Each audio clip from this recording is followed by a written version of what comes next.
Hi, welcome to part one of my talk about how to supercharge your sleep, even if you're a sleep deprived parent. Um, Having been through a few years of struggling with sleep because my second daughter was a really bad sleeper, I really know the negative effects on your health when you have disrupted sleep, especially if it's more than just a few months. If it's sort of chronic and ongoing, it can really affect both your physical health as well as your mental health. And lack of quality sleep, so I'm not just talking about lack of hours or shorter sleep, but just lack of quality sleep, because you can have, roughly 7 hours, 8 hours sleep if you're lucky, and still not feel refreshed or rested after that sleep if it's disrupted. So it's about having high quality sleep, sleep that is restful and sleep that is healing. And even if you can't have a long chunk of time where you've got that sleep, there are lots of ways that you can improve the quality of your sleep, and so that you do get some shorter chunks of good quality sleep. Because if you don't get that, then your brain doesn't recover from the busyness of the day. And also you find that the following day you haven't got enough energy, you're impatient, you're grumpy, you're hungry, you're always hungry, you've got lots of cravings, and you've got brain fog, you have trouble focusing and concentrating. So I really hope that some of these tips, so in parts 1, 2 and 3, are going to help you improve the quality of the sleep that you do get, even if your sleep is disrupted, even if you can't get the recommended 7 to 8 hours of sleep every night on a regular basis. Here are some tips that are going to help you improve the quality of your sleep. So let me just share my first few slides. We're going to do this one.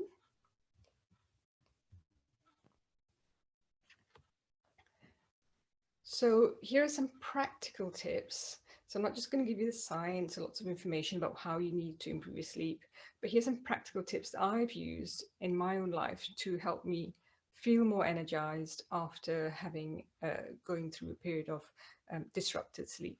And this is ongoing. Some of these things I still use to improve my sleep, quality of my sleep, because I'm a mum of 2 kids. I have a very busy active life, working also as a physiotherapist with children with special needs, so I need to be on top form day in day out, really. And I'm sure you need to be on top form day in day out. If you're caring for a child, if one of your children, you have a child who has special needs, the demands placed on you are huge, and you need to be on top form both physically and mentally. You need to be sharp, you need to be focused, you need to have the emotional resilience to get through the challenges of your busy days. So everything I'm saying here is just for educational and informational purposes only. So if you have any significant issues or worries about your health, or an underlying condition or illness, please continue with the advice that your medical professional you're working with has given you. So interestingly, when I decided to look up and research a bit more about how to improve my sleep, one of the things that came up is actually the importance of starting the day right. And this is important because it helps to reset, or rather to set my circadian rhythm. And what the circadian rhythm is basically the biological processes that are going on in your body that changes from hour to hour and is influenced by how much light and dark is happening in your day.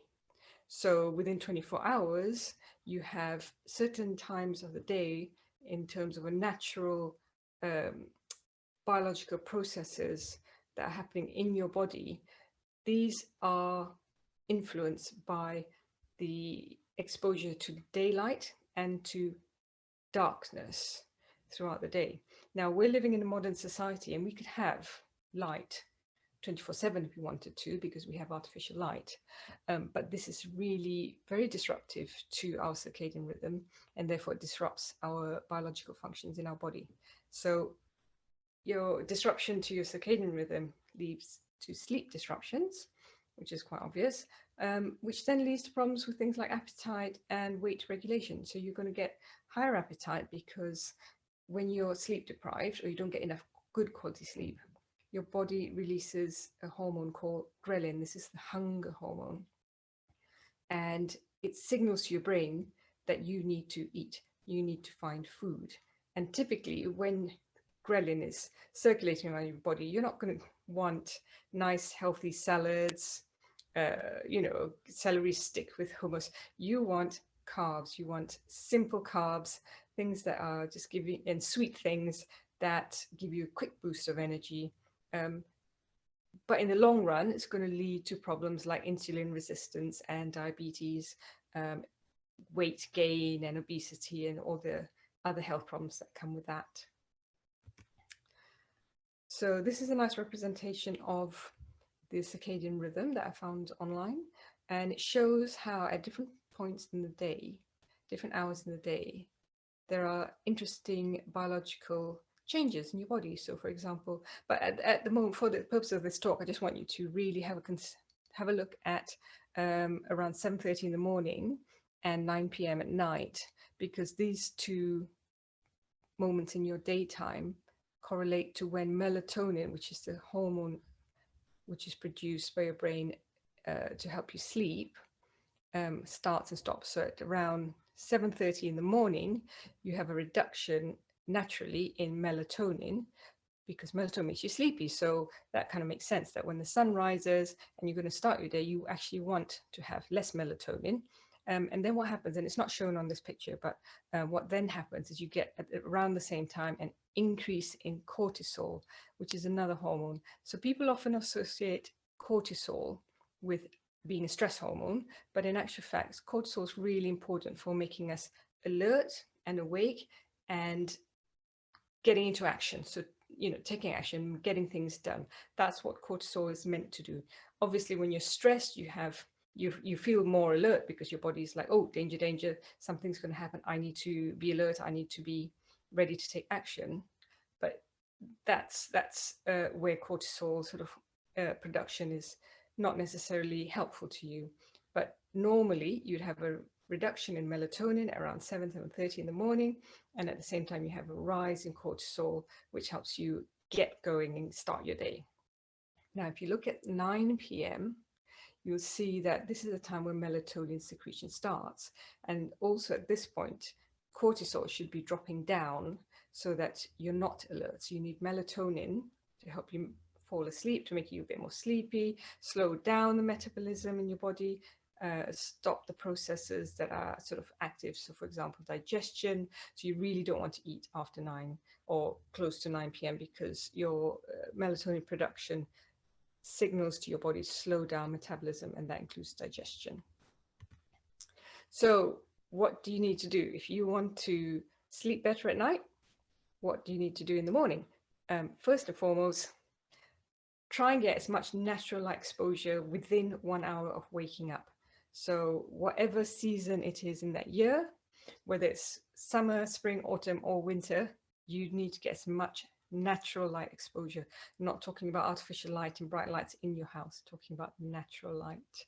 Natural light, when it hits your eyes, sends signals through the optic nerve to your brain that it's daylight. So the higher the intensity of the light, natural light, and also the angle at which the light is coming into your eyes, so that depends on how high up the sun is in the sky, signals to your brain that it's daytime and it's time to be alert.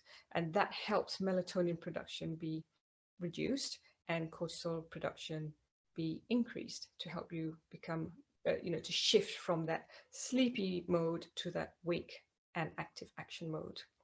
Try and get outdoors and exposed to natural daylight as much as you can throughout the day. Open curtains and blinds. Oh, excuse me. Open curtains and blinds, even if you can't open your windows, because even though your windows may be clear, they are actually filtering some of the natural sunlight out. They're actually blocking off or reflecting back some of the natural sunlight. So if you can actually open your windows, better yet, step out, even if you're living in the city and you've just got a tiny patio or a tiny balcony, step out within 1 hour of waking up in the morning.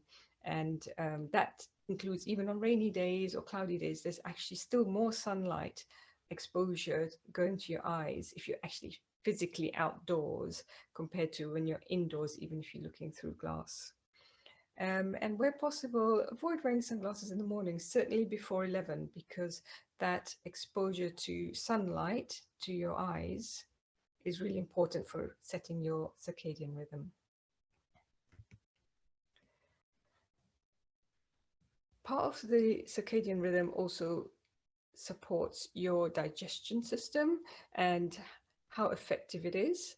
So one of the things that is really, in terms of eating and drinking, that can influence your circadian rhythm to a certain degree as well. Now, if you're knackered, you're not getting enough sleep at night, or not enough good quality sleep, I understand totally how easy it is to get addicted and to be reliant on caffeinated drinks, so coffee, Coke, strong black teas. These all have caffeine in it. They can give you a pick-me-up and they will perk you up. I can totally understand that. It helps you be more focused, a little bit more active, a little bit less sleepy. The thing is that caffeine is a chemical compound that your body needs to break down. And some people are slow caffeine metabolizers and some people are faster caffeine metabolizers. So that means if you're a slow caffeine metabolizer, it takes your body longer to break down caffeine and excrete it, get it out of your body. And that may mean that you still have a significant amount of caffeine floating around your body when it's nighttime. And that could be one reason why you're not falling asleep easily or you're having trouble falling asleep. So the advice generally is try and stop having any kind of caffeinated drinks between midday to 2 p.m. And that gives you a window of about anyway 7 to 9 hours for your body to break down and excrete caffeine from your body so you can sleep better. So give that a try. If you're someone who does rely on caffeine, yes, have the coffee, yes, have the Coca-Cola. I know it's packed with sugar as well, but I know also the caffeine helps. Energy drinks, if you need that, have it in the morning. Stop ideally by midday or 2 p.m. at the very latest, and then see how your sleep is later on that night. Now the thing is, one day of changing the timings isn't necessarily going to make a big difference. So if you're going to put into place any of these tips in this talk, give yourself at least a full week or ideally 10 days of trying something new, something a bit different, any of these tips. So don't give up after 1 or 2 nights and you think, oh, that didn't work. Keep going for at least a week, if possible 10 days. The time that you finish eating, the time that you actually stop eating in the evening is also really important. And ideally the best time to stop eating is between 7 to 7:30 p.m. Your digestion slows down significantly after 8 p.m. So if you can finish your evening meal, and this also actually includes not just meals, but no snacking after 7 to 7:30 p.m. because after 8 p.m. digestion slows down, your metabolic rate slows down, so your body is not as effective at converting the food that you take in, and this often leads to the stomach discomfort, which can interrupt your sleep, a general feeling of kind of sluggishness, and is associated with people putting on more weight as well if you eat after 7:30 p.m. in the evenings.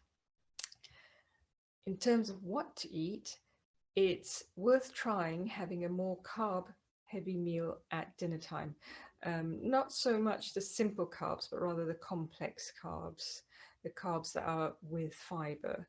So if you're going to have potatoes with the skin on.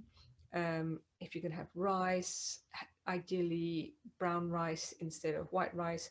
If you find that a little bit hard or a little bit too heavy, or you're not a fan of brown rice, consider mixing half and half brown and white rice to give you that sort of mixture of simple and complex carbohydrates.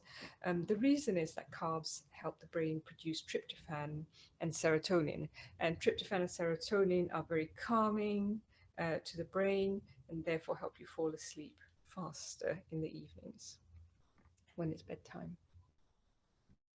So I hope these two tips, well, they're not two tips, a bit more than two tips, these two things that I'm talking about, and the several little tips within each section helps you to start the process of improving the quality of your sleep at night. Because I know you've got a lot going on in your lives and there's lots of things you could be doing, and looking after yourself can be very, very difficult when you're busy looking after someone else, particularly a child who has special needs. But if you look after yourself, it actually gives you more energy to be able to look after your child and help your child optimize their potential. So please look after yourself, not just for yourself, but for the sake of the rest of your family. Try and start implementing maybe one, two, maybe three tips from this presentation, and give it a go, give it a week. Just see what works for you.